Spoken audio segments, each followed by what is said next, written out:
I picked criminal justice, one, because of the aspect of being able to help people. It's a wide-ranging field. There's a lot of things you can do with it. I also have an older brother who's a police officer, so that kind of got me interested in it. One faculty member who has definitely had a profound impact on not only the way I see things, but also to help change my future plans would be Dr. Avi Brisman. Dr. Brisman, I would say he's unconventional. He likes to joke. He's very personable with his students. I took him for criminal perspectives and delinquency, so in that class we looked at the different theories of how people act, but he also was very instrumental in helping me with my application for graduate school, and then also just being a mentor that I could stop by if I had anything going on. So he's definitely been somebody who's been instrumental in my growth and development. He's definitely inspired me to succeed. I already had that fire within me to do that just because of my parents, my grandparents. Definitely education is a big deal in my family. I would like to say to Dr. Brisman, thank you for all the help that you've given to me, not only helping me kind of find my way in terms of the criminal justice area, but also to helping me in some of my finer moments, like actually being able to share the news with you that I'm going to grad school next fall. So that's definitely something I would like to say to him, and I've told him that in person.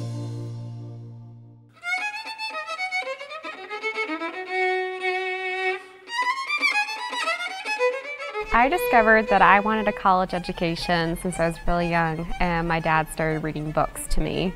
Both my parents came from small towns where they were the first generation to get a college degree. So it's always been really important to our family for everyone to be as educated as possible. My biggest motivator was Professor Mulholland, because even though I didn't have the lessons that I needed before I got here, he built an environment and worked with me so much that I feel like it was possible to get somewhere. He understands that we're all learning, but we're starting somewhere different. He would take out of his own time and day to meet with me if I needed extra help or needed to talk to him. So if I learned a piece and I wanted to make sure I played it and I'm doing it right, he would actually schedule a time, 30, 45 minutes, and meet with me again, which I feel like for someone that's a faculty member here and that taught multiple classes, that's a lot of time to give for just one student. In high school, my teacher told me that I would always be put back in the back of the section because I wasn't good enough. And ever since I've been working with Professor Mulholland, I now sit concertmaster for one of the orchestras, first chair, and I sit assistant, second chair for the Symphony One.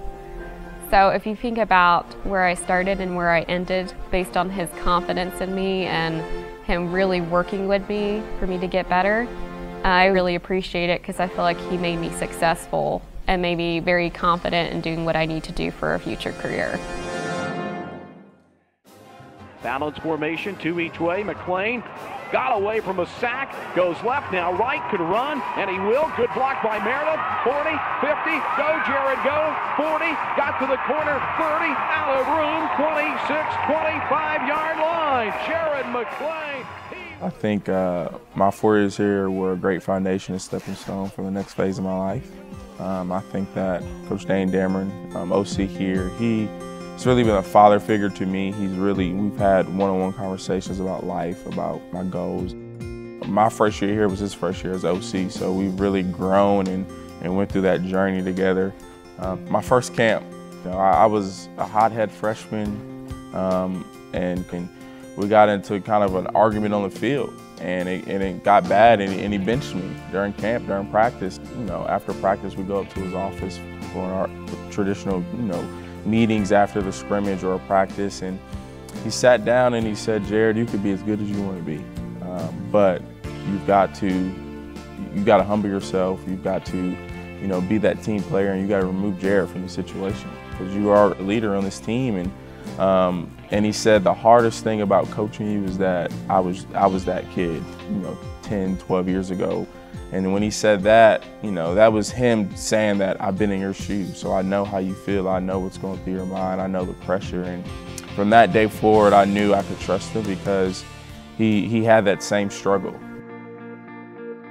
Look at your own life and look at the role that a faculty member or a teacher or a religious leader or a parent played.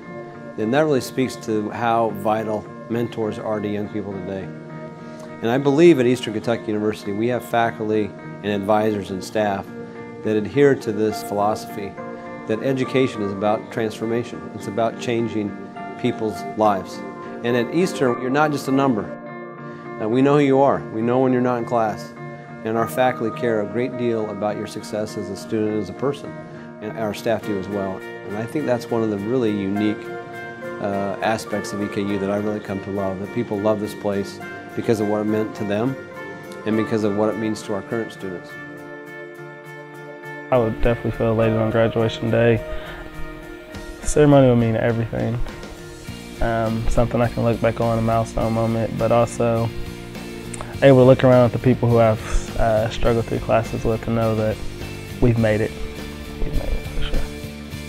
It's going to be my last performance with the EKU Symphony Orchestra at commencement. I feel like it's going to be kind of sad to leave, but at the same time it's really exciting. I think it'll be a great memory.